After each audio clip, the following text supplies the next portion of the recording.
Hola, en este vídeo os voy a hablar acerca de una estrategia que se utiliza muchísimo para implementar mecanismos de control sobre líneas de productos software que son muy complejas. Básicamente consiste en traducir esos modelos de variabilidad que son muy complicados en fórmulas lógicas que posteriormente se procesan utilizando unos solvers lógicos, que son solvers de tipo SAT y de tipo SharpSAT.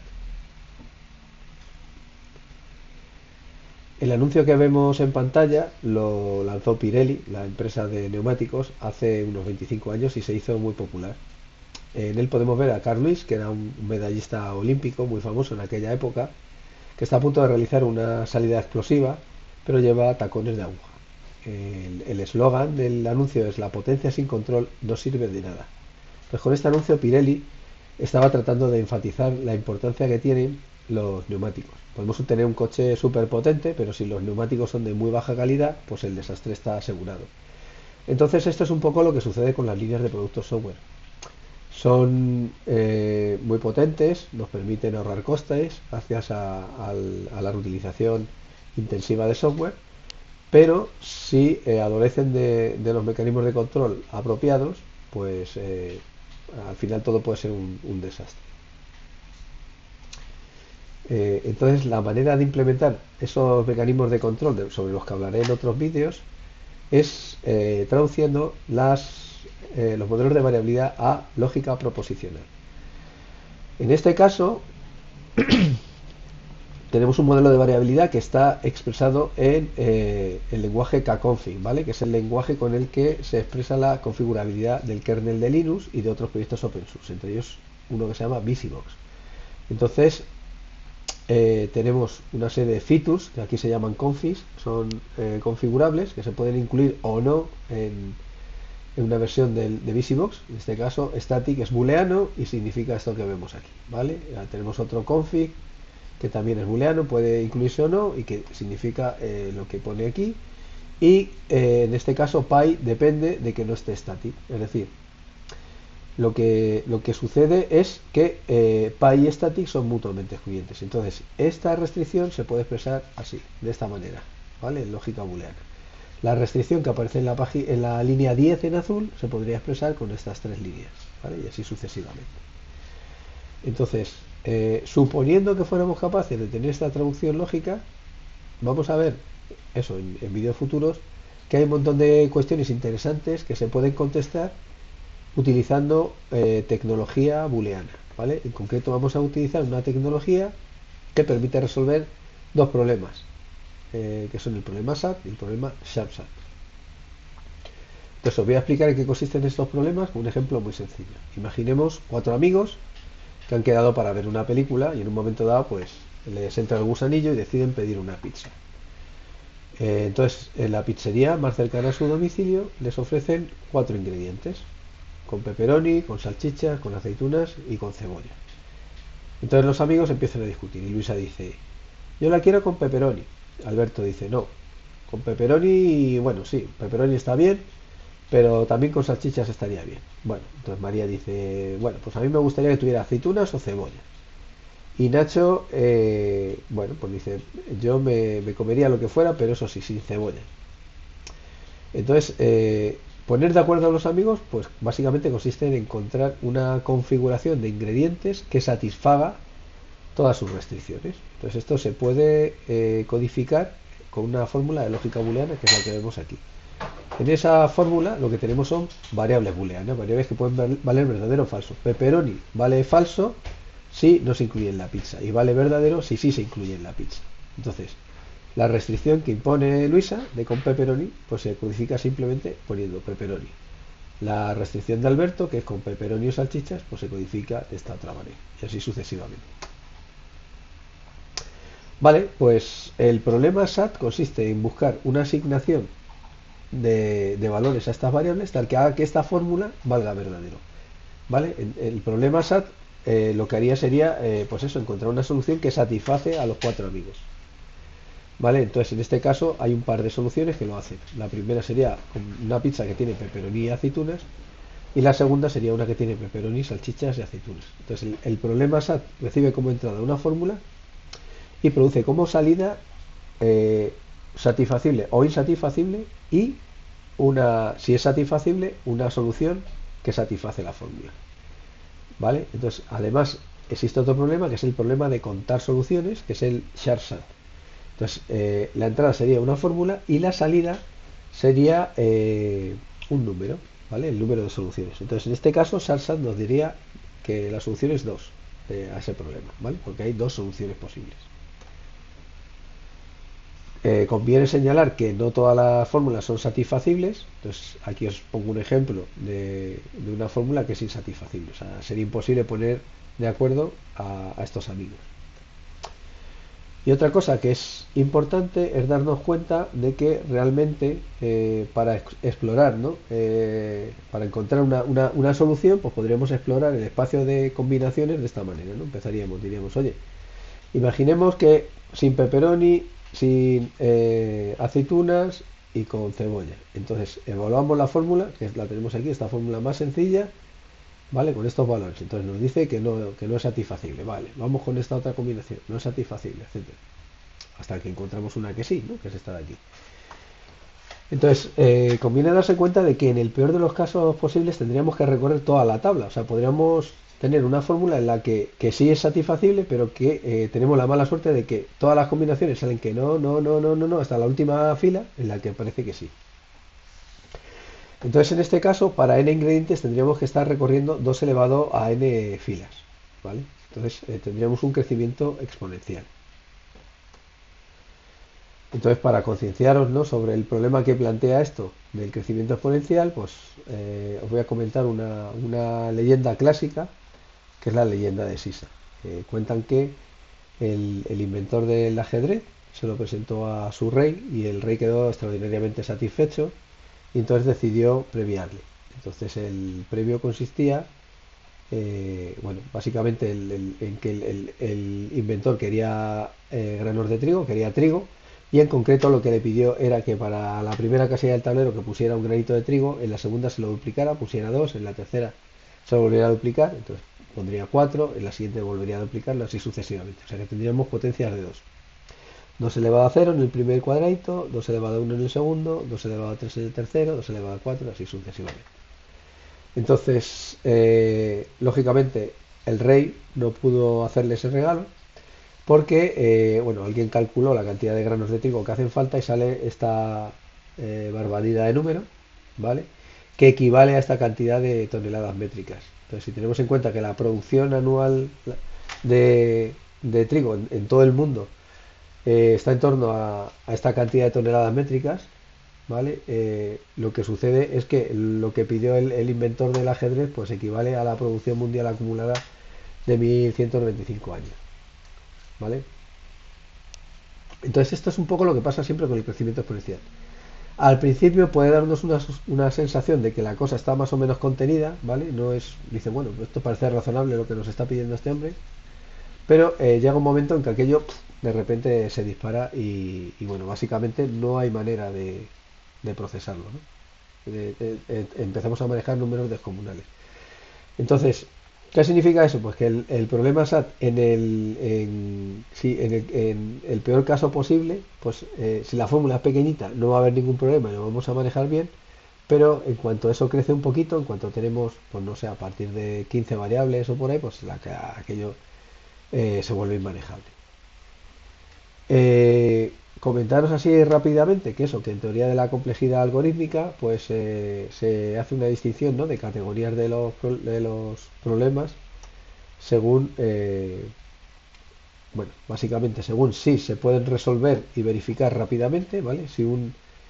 Los problemas que se pueden resolver y verificar en tiempo polinomial se dice que están en P, y los problemas que se pueden verificar rápidamente, o sea, en tiempo polinomial, pero cuya resolución es al menos exponencial, o sea, puede ser incluso peor, pues se dice que están en NP. Entonces, el problema SAT, perdón, es un problema que está en NP, ¿vale? Es un problema NP porque si yo te doy, por ejemplo, te digo, esta fórmula es satisfacible y esta es una solución, ¿vale? Pues tú puedes verificar si eso es verdad en tiempo polinomial, ¿vale? Básicamente te irías a esta fórmula y sustituyes pepperoni por true, aceitunas por false y onions por true, ¿vale? Entonces coges, lo evalúas y te diría yes, diría muy bien.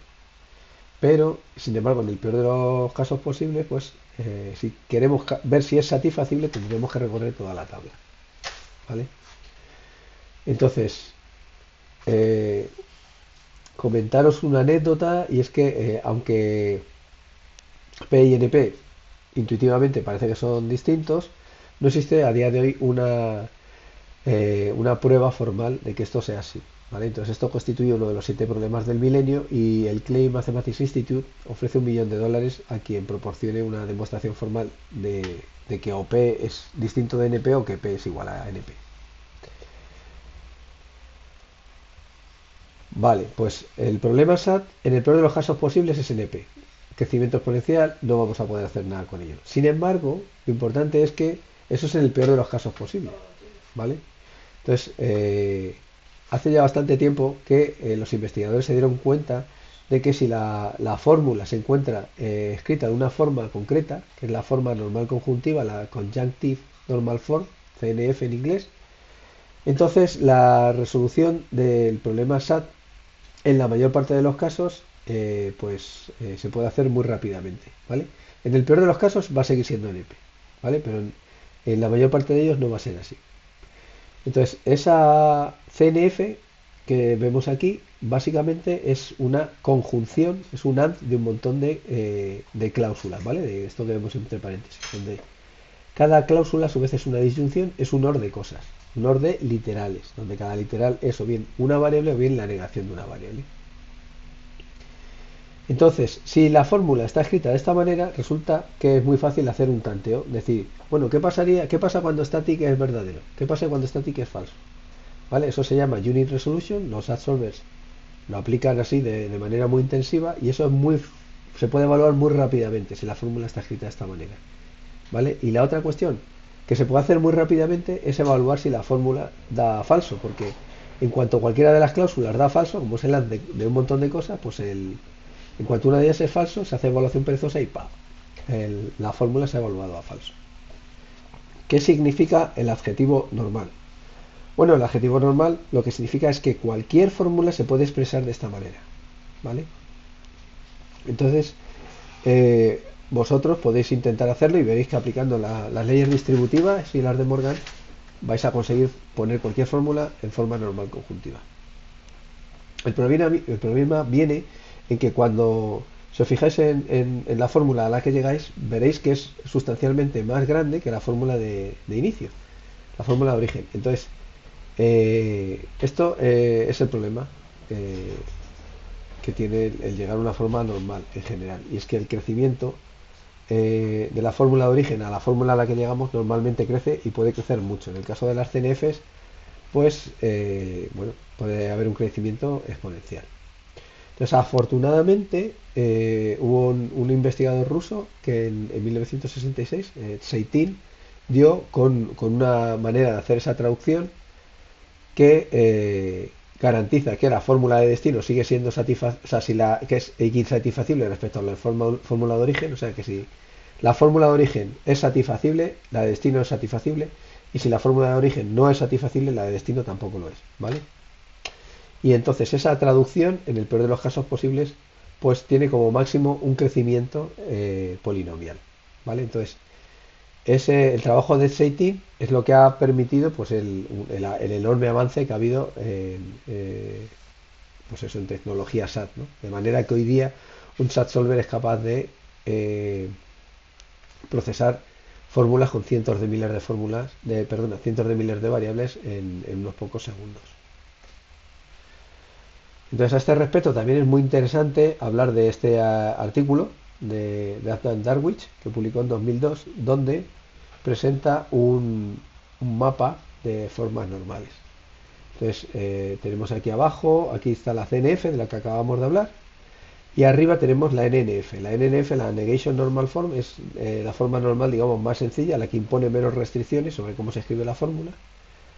Y en este caso lo que obligamos es que a la negación de algo, ese algo tiene que ser una variable, ¿vale? No podemos hacer negar A o B o C entre paréntesis, ¿no? La negación de entre paréntesis A o B o C, sino que tiene que ser la negación de A o la negación de C and la negación de lo que sea, ¿vale? Entonces, lo que sucede a medida que vamos imponiendo más y más restricciones a las formas normales, a medida que vamos complicando las formas normales, lo que sucede con algunas de ellas es que problemas que eran NP pasan a ser problemas P, ¿vale? Problemas que se pueden resolver en tiempo polinomial, incluso en el peor de los casos posibles.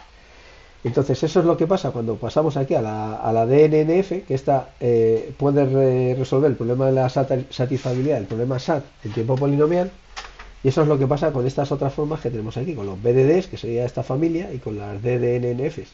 Y es que en este caso, ¿vale? Con cualquiera de ellas podemos resolver el problema SHARSAP en tiempo polinomial. Pues el problema que tenemos hoy día es que no existe el equivalente a Seitin para estas formas normales. O sea, no hemos dado con un procedimiento que garantice que podemos llegar a una NNF de estas, perdona, a una forma normal cuyo tamaño esté contenido, ¿no? Pues eso, polinomialmente. Vale, entonces, por último, me gustaría comentar que vamos a tratar de convertir los modelos de variabilidad en lógica proposicional, ¿no? Entonces, esto para algunas notaciones de modelos de variabilidad, como por ejemplo los feature models, esa notación gráfica que vemos aquí, ¿no? Donde tenemos un montón de features cuyas dependencias se muestran en una jerarquía, ¿no? En un árbol, ¿no? Aquí estaríamos diciendo que todos los coches tienen que tener una carrocería, todos tienen una transmisión, la transmisión puede ser manual o automática, etcétera. Bueno, pues si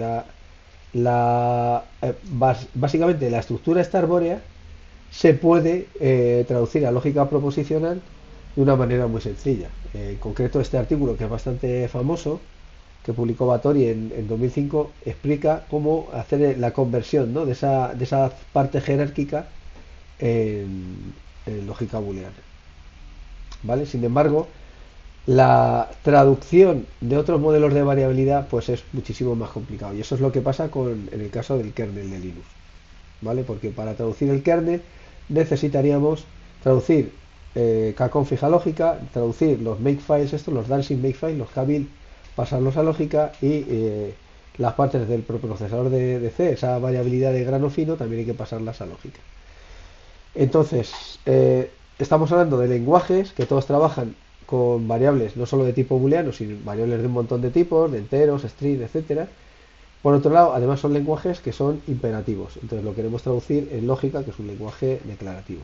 Entonces, lo que sucede es que las traducciones que hay hoy día no son completas, no incluyen todos los constructos de los lenguajes, y por otro lado, la validación que han tenido pues es muy rudimentaria. Nuestro grupo en la UNED, nuestro grupo de investigación, lleva bastantes años trabajando en este tema, particularmente en la traducción de kconfig a lógica, y actualmente tenemos una traducción que es completa, o sea que traduce todos los constructos y todos los tipos de kconfig, y además hemos validado experimentalmente su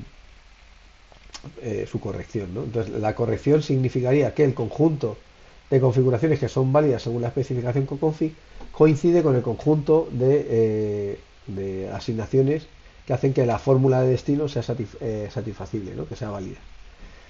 Entonces, dichos conjuntos no se pueden comparar porque no podemos calcularlos, porque como hemos comentado en algún momento, el crecimiento que tenemos en estos casos es monstruoso, y entonces son espacios de configuración enormes, ¿no? Que no se pueden computar. Entonces, eso no podemos verificar si son iguales dos conjuntos que no podemos computar. Entonces, la manera de trabajar con ello es generando muestras, ¿vale? Generamos muestras a partir de la especificación kconfig, y vemos que esas muestras son válidas, son asignaciones válidas de nuestra fórmula, y hacemos también lo contrario, ¿no?